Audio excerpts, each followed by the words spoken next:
নমস্কার, আমি পিয়ালি। আমরা দেখছেন পিয়ালির সঙ্গে রান্না। আজকে আমি দেখাবো কিভাবে গুগুলি রান্না করতে হয় তার রেসিপি। এইভাবে রান্না করলে ছোট বড় সকলেই ভালোবাসবে গুগুলি রান্না। আর যদি কেউ না খেতে চায় তাহলে এই প্রসেসে করলে সে আবার বলবে এইভাবেই গুগুলি রান্না করো, ও খেতেও ভালোবাসবে। চলুন দেখে নেওয়া যাক কিভাবে আমি গুগুলি রান্না করছি তার পদ্ধতি। প্রথমে আমি জলটাকে গরম করে তাতে লবণ ও হলুদ ও গুগুলি দিয়ে গুগুলিগুলোকে সেদ্ধ করে নিচ্ছি। তারপর গুগুলিটাকে ভালো করে পরিষ্কার করে ছাড়িয়ে নিতে হবে।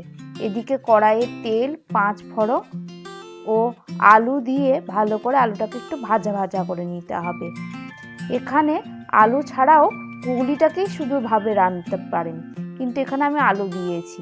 তারপর আদা, রসুন ও লঙ্কা বাটা, জিরে, ধনে, হলুদ, লবণ ও পরিমাণ মতন চিনি দিয়ে ভালো করে আলুটির সঙ্গে কষিয়ে নিতে হবে। মশলাটিকে ভালো করে একটু কষে এলে একটু সামান্য জল দিয়ে আর একটু আলুটির সঙ্গে মশলাটিকে কষিয়ে নিতে হবে।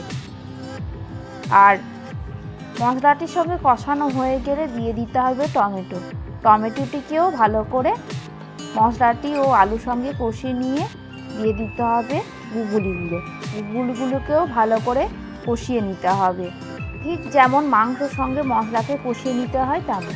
তারপর গরম জল দিয়ে গুগুলিগুলিকে ফুটিয়ে নিতে হবে।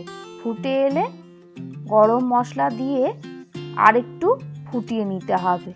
ভালো করে ফুটে এলে ও আলুটি সেদ্ধ হয়ে গেলে ওপর থেকে দিয়ে দিতে হবে ধনেপাতা। এভাবেই গরম গরম পরিবেশন করুন গুগুলির তরকারি।